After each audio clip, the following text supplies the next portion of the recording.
Hoy hasta las 555 sonatas suenan nuevas. Los finos cuernos de un dilema por Antonio Caso. Corrían apenas los primeros años del siglo cuando, como profesor de sociología en la Facultad de Jurisprudencia, comenzamos a explicar el materialismo histórico. Hemos procurado enterarnos de la obra de Marx y de Engels. Los viejos comentarios de Croce, Labriola, Pareto, Asturaro, Stammler, Sorel, Richard, Sellier, etc., se nos han convertido ya en vívidos recuerdos de juventud. El manifiesto, el prólogo, la miseria, el anti-Düring y el Capital fueron pasto de nuestras más arduas cavilaciones. En esta virtud no podemos menos de sonreír discretamente cuando se nos dice que rebatimos lo que conocemos de trasmano o desconocemos del todo. Apenas y de la infancia salían algunos de los redactores de la prensa periódica y ya nosotros algo entendíamos en punto de economía y sociología. Todos estos particulares carecen de importancia, pero se aducen aquí para recordar a las gentes nuestra antigua dedicación, nuestra afición notoria hacia esta clase de estudios. Conste, pues, que no rebatimos lo que desconocemos, sino que discutimos lo que sabemos. La apertura de los 4 caballos. En literatura 3 puntos suspensivos: exhalación, promesa y abandono. Son el pozo y el péndulo. En matemáticas no son menos vagos, denotan el periodo de los números racionales. Ejemplo, un séptimo y su ausencia en los irracionales. Ejemplo, phi. Cuando la fotografía quiso precisarlos, dio con el cine. Sí, el cine nació a galope, 4 puntos en suspenso para distinguir la infinitud del infinito.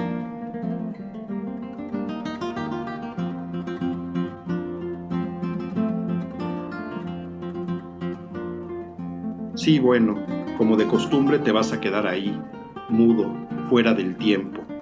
El origen de la palabra mudo yace en la onomatopeya de quien habla sin despegar los labios, como quien murmura o musita. Creo que ahí espera un buen chiste, una pequeña musa que musita. Bueno, tal vez no, pero nada de eso importa. Lo que importa es el presente, variaciones sobre las preocupaciones del obispo de Cloyne revestidas de concreto. Si la universidad habrá o no de ser marxista. Para el materialismo solo es sustancia lo material, no lo ideal. Por ende, quien considera la naturaleza como el elemento primordial, niega eo ipso el pensamiento mismo como elemento primordial, y esto es, cabalmente, el pensamiento en su esencia, un elemento primordial, tan primordial como la naturaleza. Ahora bien, quien así piensa no hace ciencia pura. La ciencia nunca prejuzga sobre la esencia de las cosas. Las leyes científico-naturales son uniformidades de la naturaleza, pero nada nos enseñan sobre la cosa en sí. En metafísica se investigan causas, en la ciencia se formulan leyes. Esto es todo. Las ciencias físico-naturales se construyen por medio de la observación y la experiencia, y nadie puede observar la esencia de nada, como no haya asistido a la creación. En sí, las ciencias no postulan teorías sobre el conocimiento metafísico. Por tanto, todo naturalismo materialista es falso. De donde se saca la bondad del dilema formulado, materialismo o ciencia, pero no materialismo científico, gallarda contradicción en 2 palabras. En conclusión, ciencia o materialismo. No hay término medio. O se admite que el materialismo socialista no se basa en la ciencia y no será entonces científico, o se admite que en ella se fundamenta y entonces no será materialista. Nuestro dilema reluce como oro puro. Sus cuernos ágiles tienen el bello dibujo de los del toro mitológico que raptó a Europa.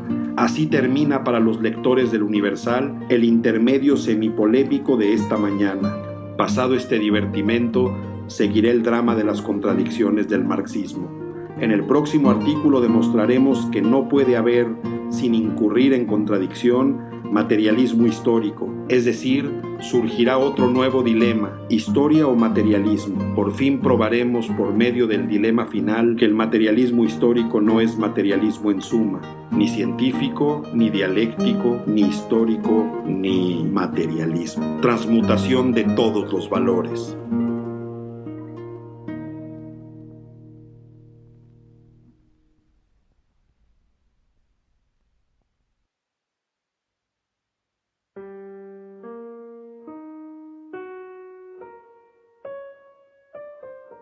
Tal vez se pregunten por el origen de tan curioso tema.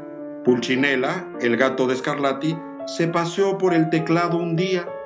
El maestro recogió su andar por las teclas y listo, tenemos la sonata L499 en sol menor, también conocida como la fuga del gato. Historia a todas luces apócrifa y tú contándola como si nada.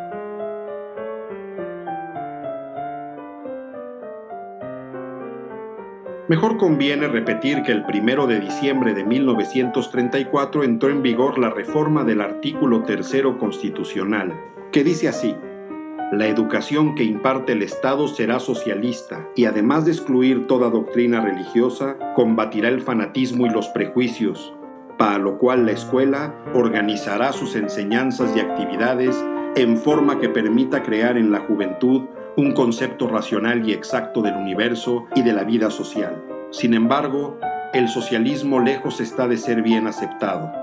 En el ejemplar de hoy, el camarada Zamora da respuesta a uno de sus últimos ataques. Sé que no es de lo más entretenido contemplar a alguien que lee, pero demos oportunidad. El placer suele jugar al escondite para luego aparecer de improviso. En breve, puesto que el sensible contenido de estos diarios no es un asunto privado sino público, creemos por ello que debemos atenderlo en colegiado. Ser de nuestro tiempo para hacer la revolución para ser de nuestro tiempo. Somos los que estamos. Doy comienzo. El Universal, 7 de enero de 1935, de Francisco Zamora, más dilemas descornados. El segundo dilema soltado en contra del socialismo materialista resultó, dicho sea con perdón de la cuadrilla de espontáneos que se esfuerza en hacerlos pasar a punta de capotazos, tan corto de cuerna como el primero, como que ambos proceden de la misma ganadería.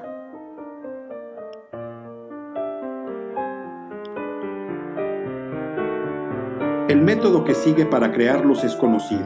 Se empieza por establecer una división infranqueable entre lo material y lo espiritual. Se sigue con la afirmación implícita o explícita de que el espíritu tiene primado sobre la materia. Se declara que esto es lo científico, y ya en tales condiciones se puede, primero, negar al socialismo marxista la calidad de científico, puesto que es materialista, y segundo, asentar que hay una oposición intrínseca entre el materialismo que niega el origen místico del pensamiento y la dialéctica, que es el movimiento de la idea pura.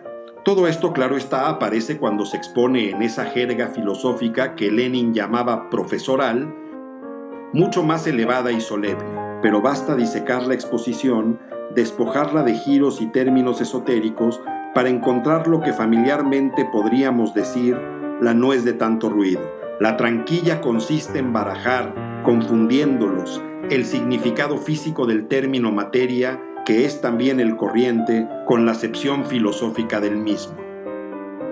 Si se sobreentiende por materia la sustancia extensa e impenetrable capaz de recibir toda especie de formas de que hable el diccionario de la lengua, nada más fácil que proclamar triunfalmente la derrota del materialismo, descubriéndole la verdad perogrullesca de que el pensamiento no es extenso ni impenetrable, ni puede recibir toda especie de formas físicas, y hasta un peón de brega cualquiera puede venir en ayuda del maestro repitiendo, y a estas fechas y en contra del materialismo dialéctico, la inepta acusación de que los materialistas consideran la inteligencia como una simple secreción. Pero el planteamiento correcto y honesto de la cuestión exige que hasta los filósofos viejos, que ya lo eran cuando nosotros escribíamos todavía versos a la novia, sustituyan esa acepción física del término materia por la propiamente filosófica, que es la que para el caso importa. O dicho de otro modo, que entiendan la materia como categoría filosófica. El socialismo científico es materialista desde el punto de vista filosófico. No se ocupa en investigar cómo es y qué es la materia, imputación gratuita que le hacen los exniños precoces de la filosofía, porque ese es un problema que corresponde a las ciencias naturales, como lo sabe quien quiera que esté un poco al tanto, aunque no sea filósofo, de los trabajos de la física contemporánea. Lo que constituye su característica propia filosóficamente hablando es que considera, digámoslo una vez con palabras de Engels, a la naturaleza como elemento primordial, a la realidad como dada, independientemente del espíritu. El idealismo, en cambio, admite el primado del espíritu con relación a la naturaleza y, por consiguiente, esa creación del mundo a la que no han asistido los físicos que, sin permiso de los filósofos, se dedican a estudiar hoy la estructura de la materia.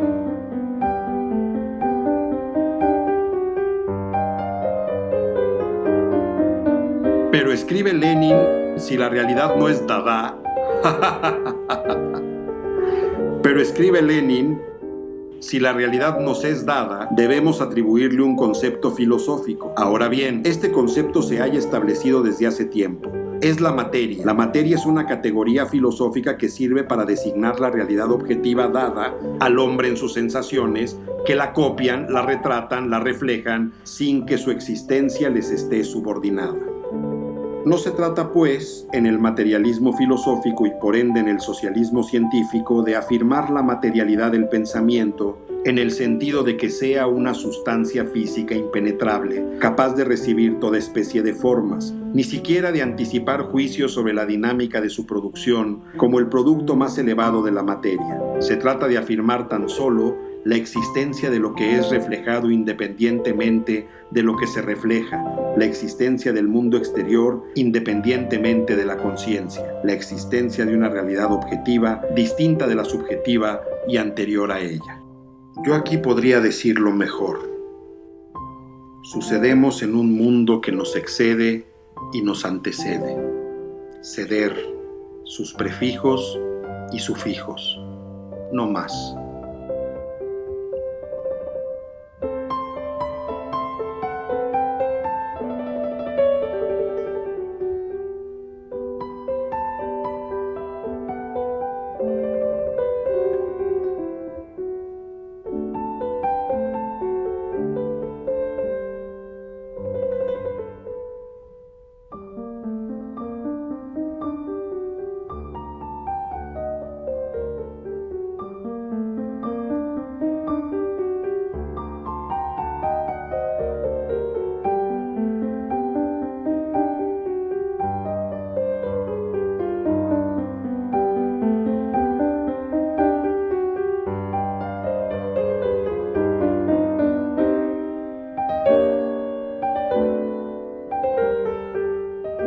El socialismo materialista, en suma, no niega la existencia del pensamiento, ni afirma que es una realidad material física en el sentido de que ocupe un lugar en el espacio, o de que pueda tocarse con el dedo. Tampoco son tangibles ni ocupan lugar propio en el espacio las imágenes de los espejos, cuya realidad puramente ideal no se atreverá a proclamar ningún filósofo, por idealista que sea. El materialismo, dice Lenin, de completo acuerdo con las ciencias naturales, considera la materia como el origen primitivo y la conciencia, el pensamiento y la sensación como el origen secundario, ya que la sensibilidad no está unida en su más determinada forma, sino a formas superiores de la materia, a la materia orgánica.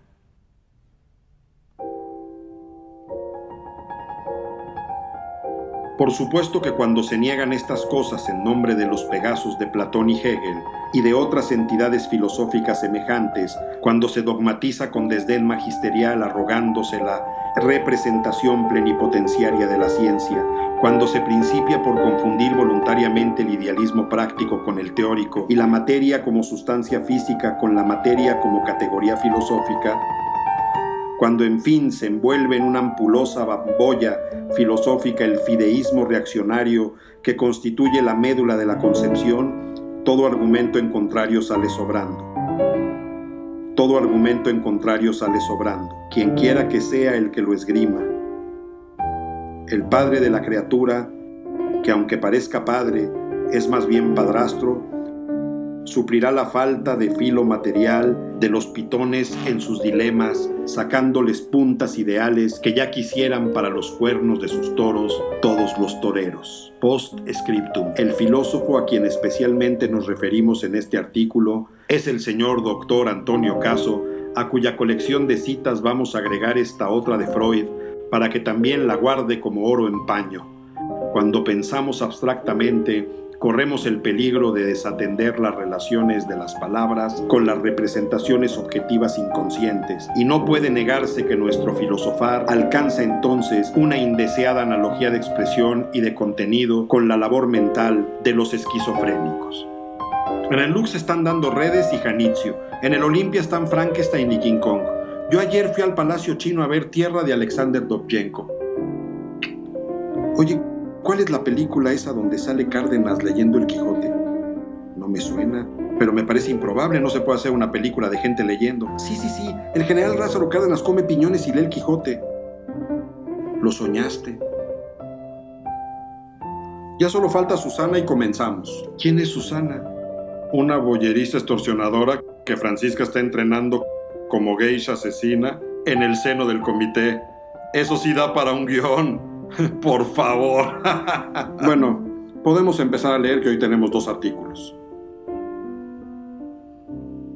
El Universal, 11 de enero de 1935, El Caballero de los Espejos, por Antonio Caso.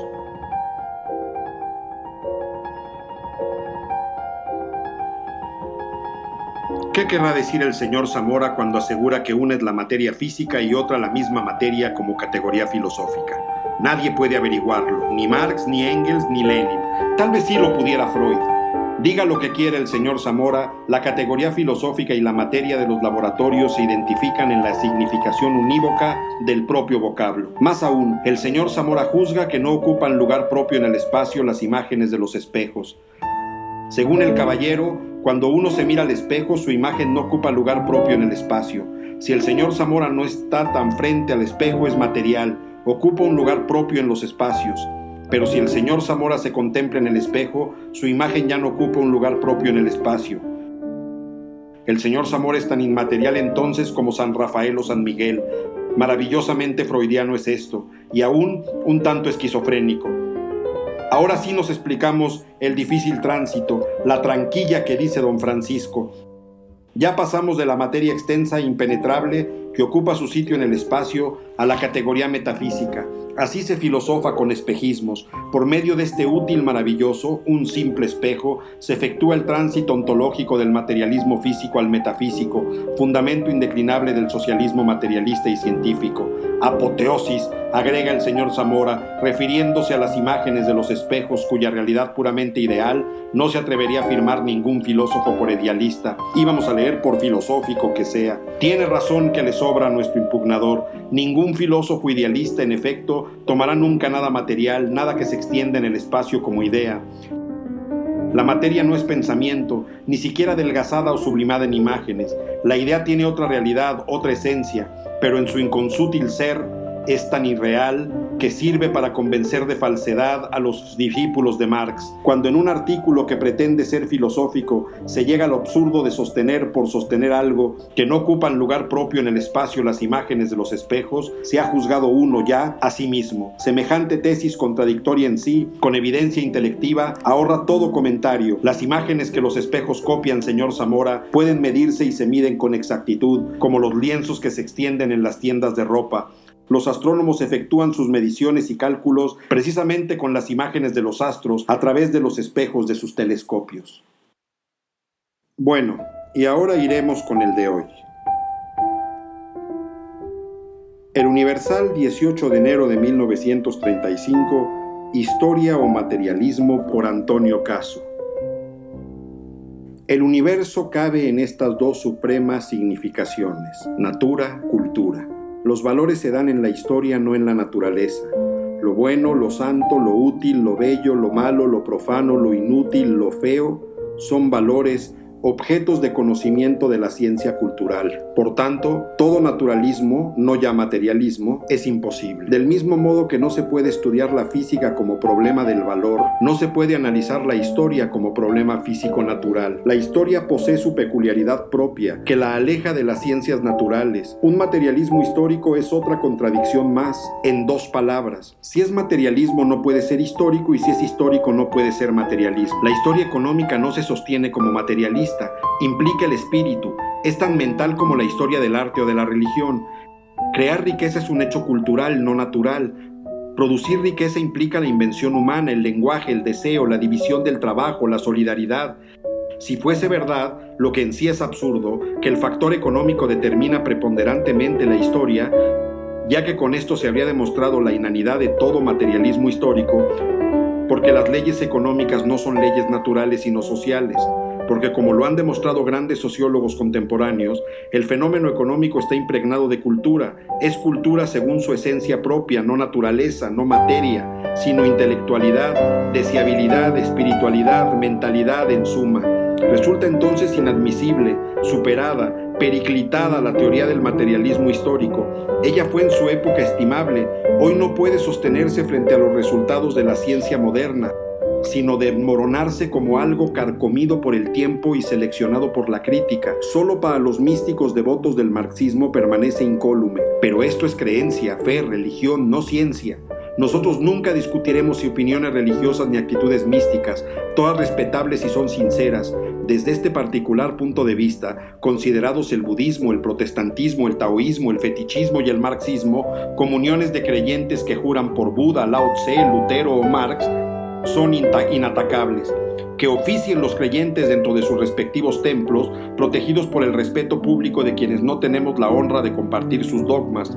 El gran filósofo de la historia Oswald Spengler dice: libros como El Contrato Social y El Manifiesto Comunista son poderes de primer orden en manos de hombres de voluntad que supieron encumbrarse en la vida de partido y formar y utilizar la convicción de las masas dominadas.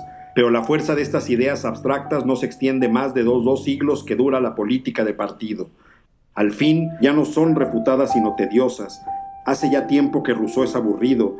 Marx lo será en breve. A nosotros, lo confesamos ingenuamente, ha comenzado a causarnos tedio. Tedio, por favor.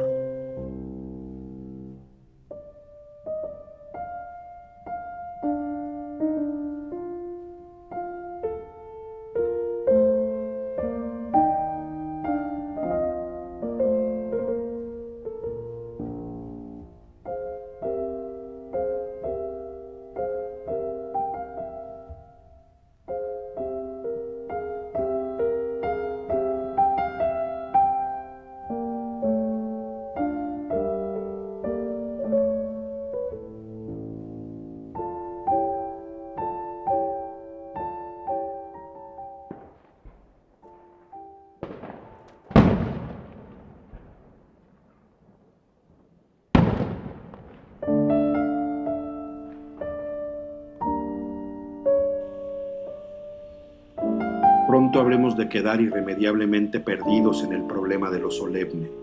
Los altos políticos, por ejemplo, aunque son todos una caricatura burlesca, risible y chocante, se nos aparecen disfrazados en sus ceremonias con sus mantos de seriedad. Entonces es comprensible que en un contexto más abierto, honesto y lúcido, sea común escuchar quitar lo solemne como un elogio. Lo solemne no sería más que aburrido, pretencioso, rígido, protocolario. El problema es que esta visión se instauró y se generalizó demasiado rápidamente. No podemos identificar seriedad con aburrimiento ni de la decadencia de las ceremonias. No podemos seguirnos a un desprecio de lo ceremonial. La ceremonia, el rito, no son humanamente constituyentes, y que todo deba ser divertido es también una tiranía. El problema no es entonces lo solemne, sino lo ridículo, lo grotesco de la parafernalia que conserva el statu quo. Peleemos contra lo anacrónico, deshonesto y absurdo que permite a los poderes ser poder en turno, pero no confundamos la batalla. Si pretendo rescatar lo solemne es justamente porque lo solemne puede tocar lo idílico, que bien pensado es la antípoda de lo ridículo y lo grotesco. La raíz del latín solemnis es soius, que significa entero. Entonces lo solemne es lo que se presenta íntegro, sólido, cercano a lo solidario y sano. En la pretendida pelea contra la solemnidad son aspectos que no se ven. Cuando la solemnidad se desecha, todo deviene desechable. Quitar lo solemne fue esencial para hacer de todo objeto un objeto de consumo, para profanar todo sitio o instancia. La solemnidad nos permite mostrar por qué los espacios deben ser preservados y no sacrificados como el horizonte a los rascacielos. Dentro de lo solemne, es obvio que no todo objeto es un objeto de consumo. En fin, quitar lo solemne es tan afín al capitalismo que rescatar lo solemne, significando lo que da suelo, es anticapitalista. Durante el proceso de desacralización nos quedamos sin muchas herramientas espirituales. Esto es muy grave si consideramos que no hace mucho en la Gran Guerra la muerte nos rebasó. Tánatos está por doquier, no así Eros. Tenemos un país tanático y no erótico, y por eso es importante que los fundamentos de la universidad reposen en el suelo correcto. Son demasiadas desgracias en México. No hemos terminado de procesar la reciente cuando tenemos ya que enfrentar una nueva, y así nos vemos entonces atrapados en un proceso de luto incompleto. Ante todo esto, yo aún guardo confianza en el tremendo poder transformador, reparador, esperanzador de la música, y por eso que suenen las 555 sonatas.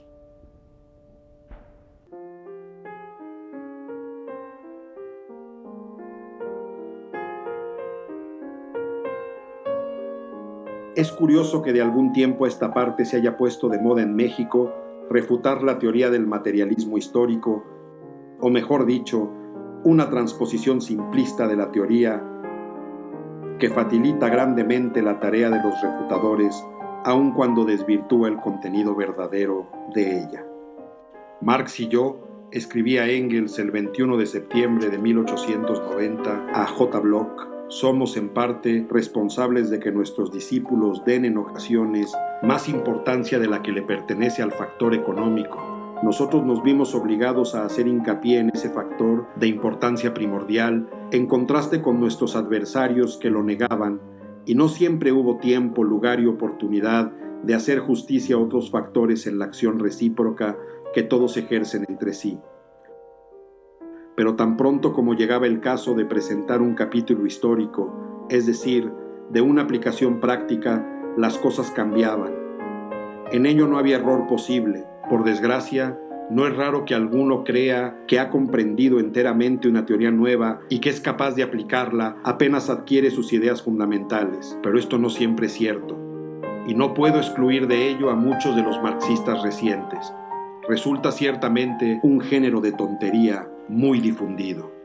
Las relaciones sociales, decía Marx en La miseria de la filosofía en 1847, están ligadas íntimamente con las fuerzas productivas.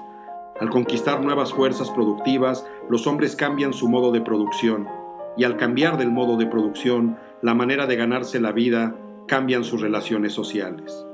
En el Manifiesto Comunista, un año después, Marx y Engels escribían: no hace falta ser un lince para ver que al cambiar las condiciones de vida, las relaciones sociales, la existencia social del hombre, cambian también sus ideas, sus opiniones y sus conceptos, su conciencia en una palabra. En 1859, Marx expuso un poco más extensamente su teoría de la historia. En párrafos del prefacio a su crítica de la economía, que tirios y troyanos citan con frecuencia, helos aquí. El modo de producción de la vida material condiciona el proceso de la vida social, política e intelectual en general. No es la conciencia de los hombres lo que determina la realidad, sino al contrario, es la realidad social la que determina su conciencia. Y un poco más adelante, así como no se juzga a un individuo por lo que él cree de sí mismo, no puede juzgarse semejante periodo de transformación por la conciencia que tiene de sí, sino al contrario, debe explicarse esta conciencia por las contradicciones de la vida material, por el conflicto existente entre las fuerzas productivas, sociales y las relaciones de producción. De estos y otros pasajes semejantes, los críticos malintencionados y los intérpretes bobalicones han deducido, primero, que hay un paneconomismo marxista, segundo, que el marxismo reduce toda la historia a un único factor o momento, entendido este último término en su acepción mecánica, el económico. Tercero, que como las fuerzas productivas a que se refiere el marxismo en su concepción de la historia es una alusión al herramental, este es en última instancia el que determina la superestructura ideológica.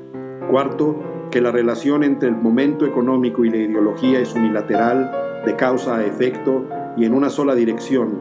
Quinto, que en tal virtud la teoría pretende explicar económicamente todos y cada uno de los hechos jurídicos, políticos, morales, artísticos, filosóficos, religiosos, etc., ocurridos en la historia. Y sexto, que el marxismo, por consiguiente, empequeñece al hombre, atribuyéndole puros motivos estomacales, rebajando la soberana nobleza del pensamiento desdeñando la importancia suprema de los móviles espirituales, poniéndole frenos a los Pegasos de Platón y Hegel y otras zarandajas filosóficas por el estilo. Procuraremos, sin embargo, contrarrestar esas interpretaciones con las que los marxistas, incluido Engels, hacen de la teoría, pero ello tendrá que ser en otra ocasión. El Universal, 21 de enero de 1935, concepción marxista de la historia, por Francisco Zamora. El Universal, 25 de enero de 1935, la filosofía jurídica y el materialismo histórico, por mí. Antes de Marx, la historia universal se estudiaba sin atender suficientemente a los hechos económicos. Error funesto. Era una historia incompleta. Después de Marx, todo tiende a explicarse económicamente. Otro funesto error. Tan falso es el primer punto de vista como el segundo. Tan falso es el error en su primera como en su segunda manifestación, porque la ciencia verdadera reconoce las causas reales y los límites de su alcance explicativo. Al sostener la hegemonía de lo económico, se niega la autonomía de lo no económico, y al ignorar el factor económico, se desconoce una causa positiva de la historia. Es más sutil la vida social que los esquematismos que pretenden constreñirla. El pensamiento filosófico no consiste en el empeño absurdo de unificar desconociendo, sino en la respetuosa consideración de lo diferente como diferente, lo semejante como semejante y lo idéntico como idéntico en sí. El derecho y la economía afirmaron su ser propio al manifestarse aliados y diversos dentro de la evolución y concatenación históricas. Los materialistas como Marx niegan el derecho natural y afirman solo el derecho positivo, emanación del Estado. Los partidarios del derecho natural dicen: un derecho que no se ajusta a la razón no es tal derecho, sino un hecho simplemente. La verdad es que derivándose el derecho de las tradiciones y las costumbres, de las creencias y deseos, como diría Tarde, expresa en un momento dado de la vida social ese ideal inmanente que constituye la esencia social del derecho natural, así como el conjunto de prácticas que con las creencias y los ideales se sintetiza. Es decir, el derecho natural y el positivo son dos aspectos siempre enlazados del derecho y que encarnan en los hechos inseparables de la solidaridad humana.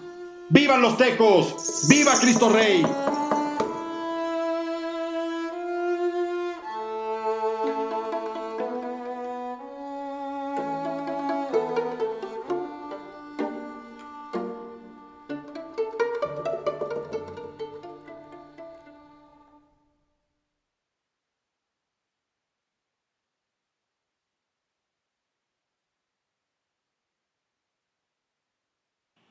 1930, Pauli postula el neutrino.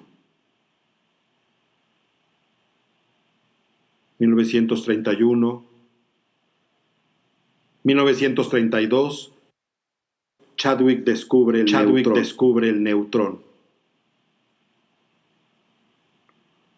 1933, Zwicky postula las estrellas de neutrones.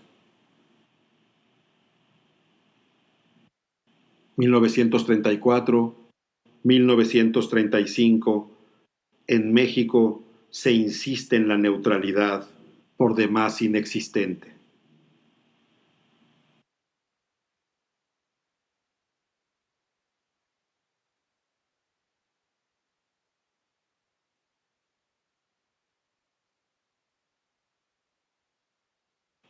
(1930) Descubrimiento de Plutón.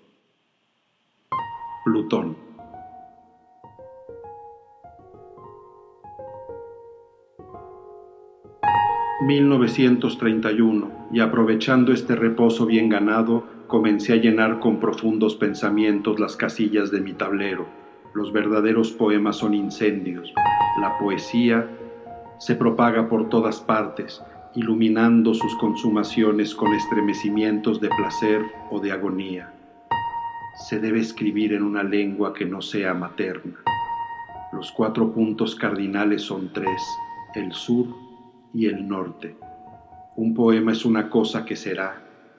Un poema es una cosa que nunca es, pero que debiera ser.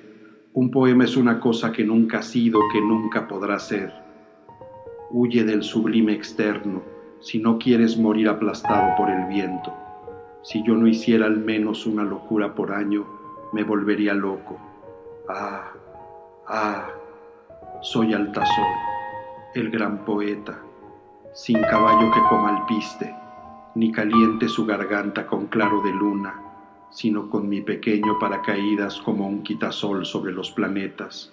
De cada gota de sudor de mi frente hice nacer astros, que os dejo la tarea de bautizar como a botellas de vino.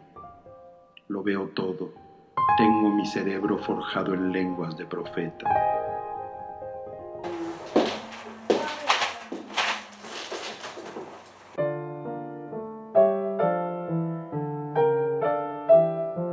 Todo este pequeño debate que al principio regocijó al señor Caso en la cúspide de su filosofía depilada, que después lo enfureció y ahora empieza a causarle un majestuoso tedio en el cual lo acompaña el señor Spengler, tiene origen en nuestra negativa a admitir que son puntuales los dilemas incuernos que creía en sus dehesas filosóficas. El señor Caso razona en suma como si hubiera probado antes científicamente la esencia inmaterial del pensamiento, su origen puramente espiritual, su absoluta desvinculación con la materia, y procede así porque parte de su fe pura y simple y por ende anticientífica en la existencia del alma y en un espíritu creador de la materia. Toma pues como principio de su razonamiento para enjuiciar al materialismo lo que precisamente se discute, porque es lo que distingue a las filosofías idealista y materialista, la relación entre el pensamiento y el mundo objetivo.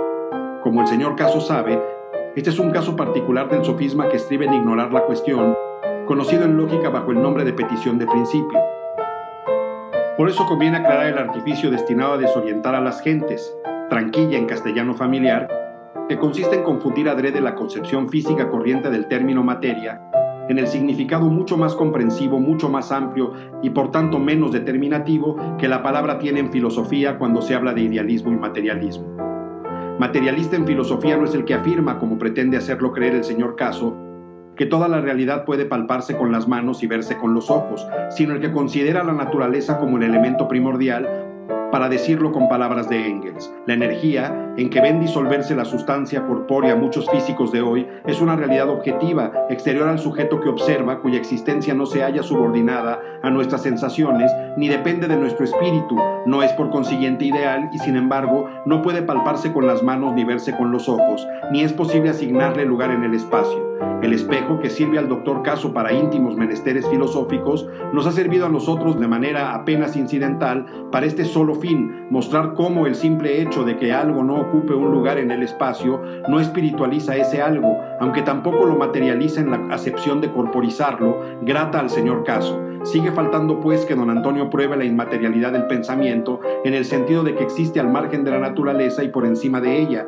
desprendido de toda relación con la realidad cósmica, con ser propio e independiente, que no es manifestación peculiar de la materia nerviosa en su más alto grado de evolución, pero que lo pruebe por algo más que con simples afirmaciones campanudas y adjetivos rimbombantes, en ocasiones mal aplicados como inconsútil, que vale únicamente por sin costura. Mientras tanto, convendría que dejar en paz al espacio de dos dimensiones, no sea que su propia sombra acabe por convencerse de que ocupa un lugar en el espacio real y segura de que ha adquirido un cuerpo, abandone a su dueño, aburrida de tanta bambolla filosófica y declamatoria. El señor Caso se convertiría así en el hombre que ha perdido, además de una parte del pelo, la sombra.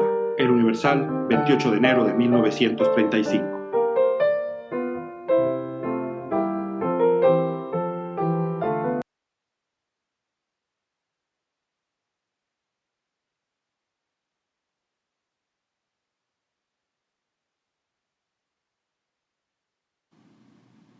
El silencio de la belleza del silencio.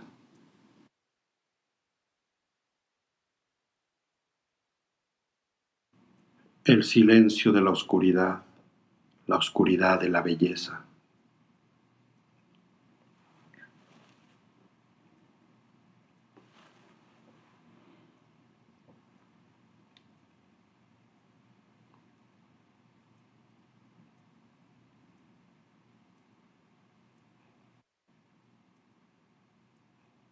El caballero de los espejos halló su sombra por Antonio Caso. El lunes Después de rumiar durante 15 días de vacaciones su terrible respuesta, el caballero de los espejos, don Francisco Zamora, amaneció lleno de ingenio y alusiones germánicas. Él, tan ducho, al reponerse del deliquio ufano con la gallardía de su pensamiento, el caballero de los espejos lee distraídamente en el Universal del viernes 11 de enero estas palabras que lo sumen nueva vez en honda perplejidad. ¿Qué querrá decir el señor Zamora cuando asegura que una es la materia física y otra la misma materia como categoría filosófica? Nadie puede averiguarlo, ni Marx, ni Engels, ni Lenin. Tal vez sí lo pudiera Freud. Ojea otros diarios y encuentra estos sutiles renglones del doctor Guisa y Acevedo. No hay materialismo científico y los que afirman que lo hay ignoran, como lo ha demostrado para regocijo de todos el maestro Caso. El ve a va de la ciencia. Decir que las imágenes de los espejos no ocupan lugar en el espacio es ni más ni menos juntar letras y palabras, actividad en la que sobresalen estos palabristas del indotado. Fuera de sí el caballero inquiere: ¿habré realmente hallado mi sombra? ¿Me la ha robado el señor Caso? ¿Tendré un alma? ¿Las imágenes de los espejos ocupan un lugar propio en el espacio o no lo ocupan en ninguna forma? ¿En cuál espacio? ¿En el de 2? ¿En el de 3? ¿En el de 4? ¿O en el de n dimensiones? ¿Soy materialista o espiritualista? ¿Existo o no existo? That is the question. En el entretanto, ha cerrado la noche. El filósofo está solo. Un intenso sopor embarga las sobresalientes facultades del espíritu que en descomunal batalla caballeresca derrotó a poco desde México al ilustre autor de la rebelión de las masas. En su aposento, como en el medieval de Fausto, luego de firmar el diabólico convenio, reina augusta paz.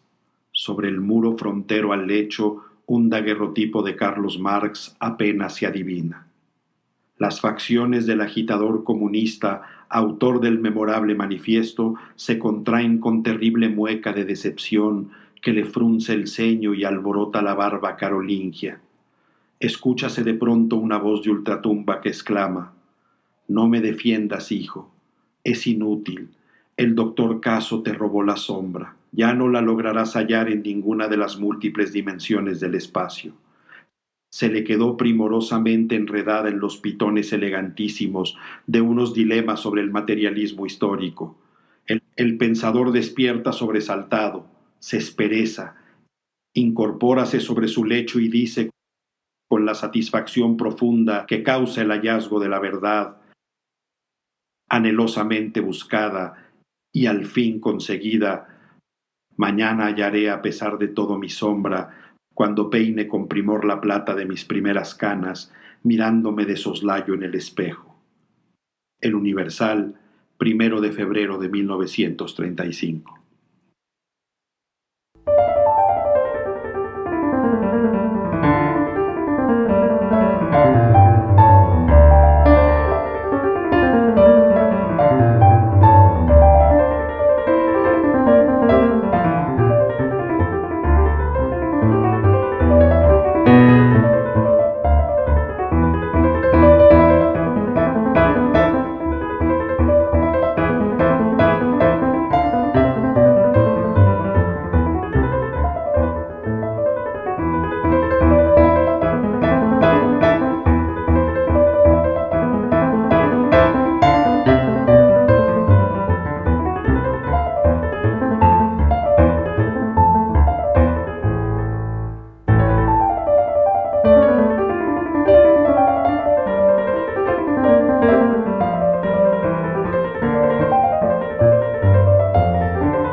El señor Caso sale del caso, por Francisco Zamora.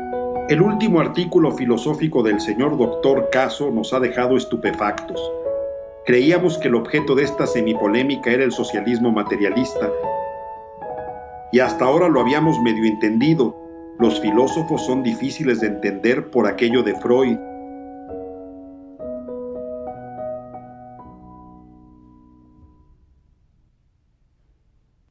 El único argumento inteligible para nosotros en toda esa curiosa pieza de filosofía espiritualista es un recorte de periódico.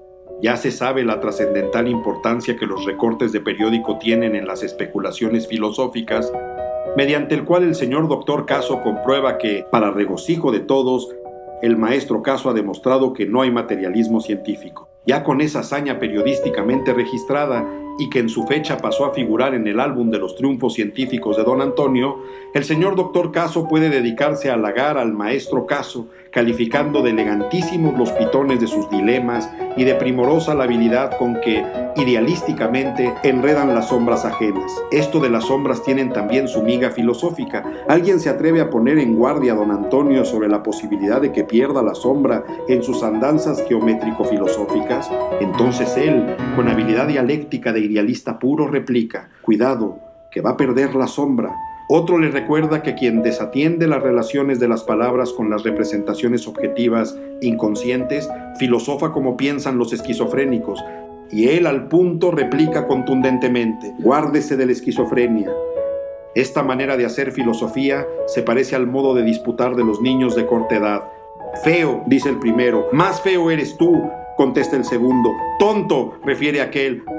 Más tonto eres tú, replica este, y así indefinidamente hasta que ambos alcanzan las mondas cúspides del idealismo profesoral. Pero nosotros no pretendemos ser filósofos idealistas, ni siquiera por contagio, ni aspiramos a sentar plaza de psiquiatras, aunque nos parecería interesante clasificar el estado mental de don Antonio, para tristeza de todos, con ayuda de estos y otros síntomas. Preferimos, pues, volver a los puntos de discusión. El materialismo marxista difiere del materialismo del siglo XVIII, dado que seguimos citando a Engels: el materialismo con cada descubrimiento que señale una época en el terreno de las ciencias naturales se ve obligado a cambiar de forma. Cuando esto se sabe, no es posible incurrir en el grotesco error de rebatir el materialismo marxista, dialéctico, arrojándole los mismos dardos, ya mellados por el largo uso, que se lanzaron en contra del materialismo del siglo antepasado, ni mucho menos acusarlo de que reduce toda la realidad a las cosas que se palpan con las manos y se ven con los ojos. Ahora bien, cualesquiera que sean la estructura de la materia y sus transformaciones, cualesquiera que sean las propiedades nuevas que el progreso científico descubre en ella, quedará en pie el único atributo que el materialismo marxista le aplicó siempre: el de existir fuera de nuestra conciencia. Y cualquiera que sea la forma en que el cerebro refleje, reproduzca, copie, retrate esa realidad objetiva en la idea, lo único que el materialismo marxista afirma de esta es que tiene su origen en la sustancia cerebral, que no existe un pensamiento que no haya sido creado por un cerebro. No se trata, como se ve, de negar la realidad de pensamiento, como afirman los idealistas retrasados, creadores de dilemas sin cuernos. Las influencias del mundo exterior, dice Engels, sobre el hombre se imprimen en su cerebro, se suceden en él como sensaciones, pensamientos, deseos, voliciones, en una palabra, como corrientes ideales, y bajo esta forma se convierten en fuerzas ideales.